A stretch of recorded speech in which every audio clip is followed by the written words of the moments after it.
apaan, Cuk?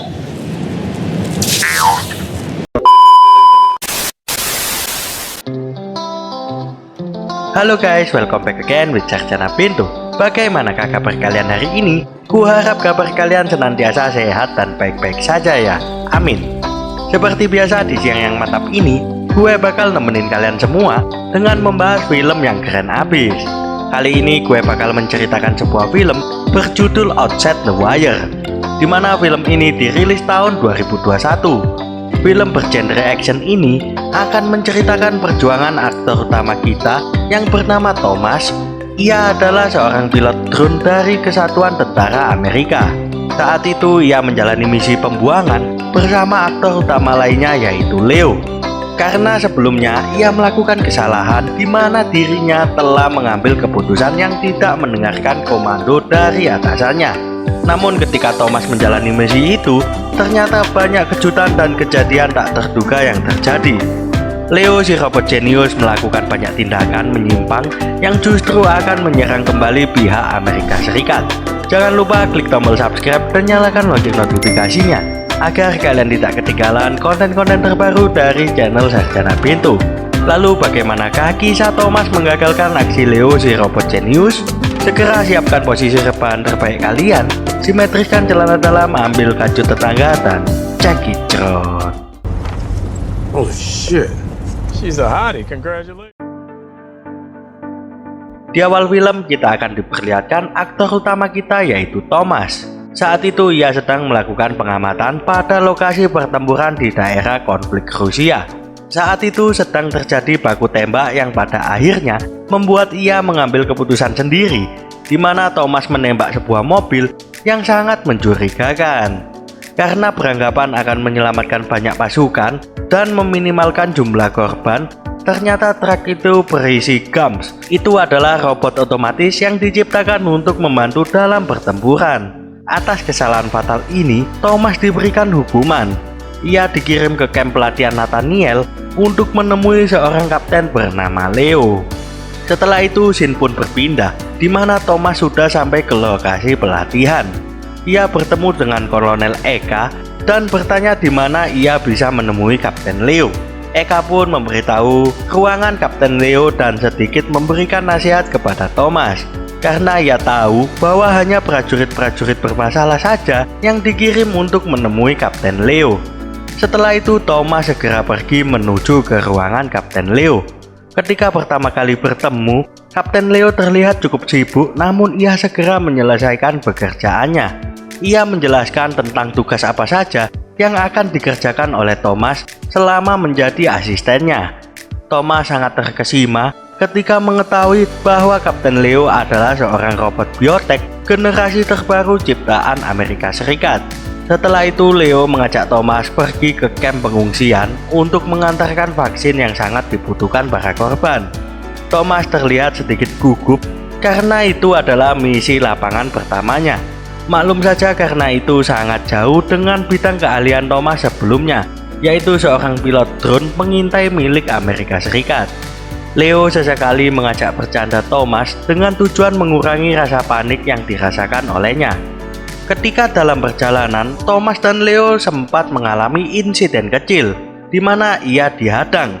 Namun dengan santai Leo bisa meyakinkan orang-orang tersebut.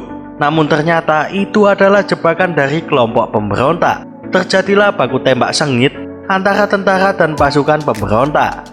Thomas hampir saja pingsan karena ia tak pernah mengalami hal ini sebelumnya. Leo yang menyadari hal itu segera memerintahkan Thomas untuk mengambil vaksin dan segera menuju tempat tujuan mereka. Ketika ia tiba di tempat pengungsian, Thomas dan Leo hampir saja dibunuh oleh seseorang. Namun Leo dengan mudah melumpuhkan orang tersebut. Ketika ditanya siapakah orang yang memerintahkannya, orang itu tidak menjawab dan lebih memilih untuk tutup mulut. Akhirnya ia dibunuh oleh orang pengungsian yang sudah sangat emosi. Akibat dari kejadian itu, Thomas mencurigai Leo melakukan misi terselubung di luar misi dari atasan mereka. Ia kemudian menjelaskan tentang seorang pemberontak bernama Victor Vokal. Victor adalah seorang pemberontak yang mempunyai rencana meluncurkan bom nuklir untuk memicu perang dunia. Mengetahui hal itu, Thomas pun patuh dan mendukung setiap rencana dan perintah dari Leo. Lalu Shin pun berpindah ke sebuah panti asuhan. Mereka bertemu dengan Sofia untuk mencari kabar terkini orang yang sedang mereka cari. Leo juga membeli beberapa senjata yang akan ia gunakan untuk melakukan aksinya. Kemudian mereka bertiga pergi menuju tempat Oslak. Ia adalah seorang penjual senjata ilegal yang menjadi langganan Victor. Ketika baru datang, Leo langsung melumpuhkan seluruh pasukan dan menghabisi Oslak setelah mengetahui keberadaan kunci dan kode bom nuklir yang juga diincar oleh Victor. Setelah itu, Thomas dan Leo segera menuju lokasi tersebut. Leo pun segera meminta Thomas untuk mengambil sebuah komponen mesin di dalam tubuhnya, agar apa yang ia lakukan tidak terdeteksi oleh markas besar. Nampaknya mereka kalah cepat dengan Victor yang sudah sampai di lokasi tujuan. Dengan sigap, Leo segera melumpuhkan seluruh anggota Victor, dan akhirnya Thomas juga menghubungi markas pusat agar segera mendapatkan kiriman bantuan. Tak lama kemudian, bantuan robot Gump pun akhirnya datang. Mesin itu bisa membidik kepala penyandra dengan sangat akurat. Sementara di sisi lain, Leo mengejar pasukan Victor yang membawa kunci reaktor bom nuklir. Tidak menunggu waktu lama, Leo akhirnya berhasil mengambil kunci tersebut. Setelah beberapa kali perintah yang datang dari markas tidak dihiraukan, Kolonel Eka memutuskan untuk menembakkan rudal. Hal itu ia lakukan karena tidak mau Victor selalu bisa kabur dari sergapan yang telah ia siapkan. Eka nampak sangat puas ketika menyaksikan gedung itu meledak dengan sangat dahsyat. Tidak lama kemudian, Leo pun akhirnya datang dan mengajak Thomas untuk kembali ke markas. Namun ketika di dalam mobil, Thomas yang sangat teliti langsung menanyakan apa maksud dan tujuan Leo yang sebenarnya. Karena ia menilai bahwa apa yang dilakukan Leo sangat mencurigakan sekali. Leo kemudian menjelaskan apa yang akan ia lakukan. Ternyata Leo berencana ingin menghancurkan Amerika Serikat, negara asal tempat ia diciptakan. Hal itu ia lakukan karena menurutnya Amerika Serikat terlalu ikut campur dengan urusan negara lain. Leo juga merasa bahwa Amerika lah otak dari peperangan yang terjadi di dunia. Lalu ia melemparkan Thomas keluar dari mobilnya. Sementara di sisi lain, Leo sedang menuju ke markas persembunyian Victor. Ia menawarkan kerjasama kepada Victor jika ia mau memberikan data yang bisa mengaktifkan peluncuran nuklir milik Rusia. Namun Victor menolak karena rencana Leo tidak sama dengan tujuan yang ia harapkan. Adegan baku tembak pun akhirnya kemudian terjadi. Dengan mudahnya Leo melumpuhkan seluruh anak buah Victor.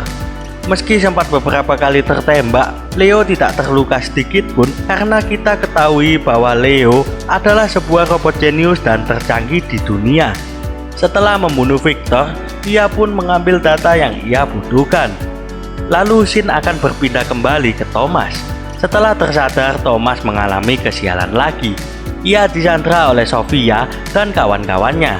Percakapan pun kembali terjadi di antara mereka berdua. Ia meyakinkan Sofia bahwa Leo telah membohongi mereka dengan janji tentang perdamaian yang ditawarkannya kepadanya. Dengan kata-kata yang sangat meyakinkan, akhirnya Thomas dilepaskan begitu saja oleh Sofia. Setelah kejadian itu, Thomas segera kembali ke markas dan menjelaskan semua kepada Kolonel Eka. Ia menjelaskan semua rencana dan kelicikan yang sudah direncanakan oleh Leo. Kemudian Thomas meminta bantuan kepada unit pengintaian untuk mencari di mana posisi mobil yang dikendarai Leo saat ini. Setelah mencari, tim pengintai memberitahu bahwa Leo sedang menuju perbatasan negara Rusia. Kolonel Eka tidak bisa mengirimkan pasukan karena kendala perbatasan. Mengetahui hal itu, Thomas segera menawarkan diri. Ia mengatakan kepada kolonel bahwa ini adalah kesempatannya untuk mengembalikan nama baik yang sebelumnya sudah tercoreng. Lalu dengan segera Thomas pergi ke tempat Leo berada. Setibanya di tempat itu, ternyata Leo sudah melumpuhkan semua petugas yang berada di sana. Ia terlihat sudah menyalakan mesin utama peluncur nuklir. Thomas kemudian naik dengan mengendap-endap agar tidak diketahui oleh Leo. Namun dengan pendengaran yang luar biasa, Leo bisa mengetahui kedatangan Thomas, kemudian dengan sangat mudah melumpuhkannya begitu saja. Ia kemudian kembali melanjutkan rencananya untuk meluncurkan nuklir ke negara Amerika Serikat. Akan tetapi tak beberapa lama setelah berhasil menyalakan peluncur nuklir tersebut, Thomas terbangun dari pingsannya. Dengan sigap ia meraih pistol dan menggunakan peluru yang bisa melukai tubuh Leo. Benar saja peluru tersebut melukai tubuh Leo dan merusak jaringan tubuhnya. Thomas kemudian memberitakan agar markas pusat meluncurkan rudal yang bisa menggagalkan peluncuran nuklir tersebut. Sebelum pergi, Thomas mengatakan bahwa perdamaian bukan diraih dengan menciptakan rasa takut. Kamu boleh diciptakan melebihi kecerdasan manusia, namun manusia memiliki perasaan dan kasih sayang yang tidak bisa dirasakan oleh seorang robot seperti dirinya. Setelah itu, Thomas pergi tepat sebelum gedung itu meledak. Ia kemudian pergi pulang untuk menemui kekasihnya. Lalu setelah itu film pun tamat cuy. Ending yang menegangkan sekali. Jadi begitulah alur cerita film Outside the Wire kali ini cuy. Pesan dan kesan yang terkandung dalam film ini adalah semangat pantang menyerah yang dilakukan oleh Thomas demi menjaga reputasi dan nama baiknya. Ia tidak merasa minder sedikit pun walau musuh yang ia hadapi adalah robot jenius dan tercanggih yang pernah ada. Semua itu tidak berlaku apabila kita yakin dan berjuang dengan sungguh-sungguh.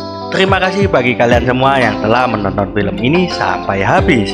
Jika kalian mempunyai film-film menarik, kalian juga bisa memberikan ide tersebut dengan cara isi kolom komentar di bawah, agar film-film tersebut bisa menjadi inspirasi orang lain cuy. Jangan lupa klik tombol subscribe dan nyalakan lonceng notifikasinya, agar kalian tidak ketinggalan konten-konten terbaru dari channel Sarjana Bintu. Akhir kata gue pamit, salam Bintu untuk calon sarjana. Thank you for watching this video and see you in the next video. Ciao.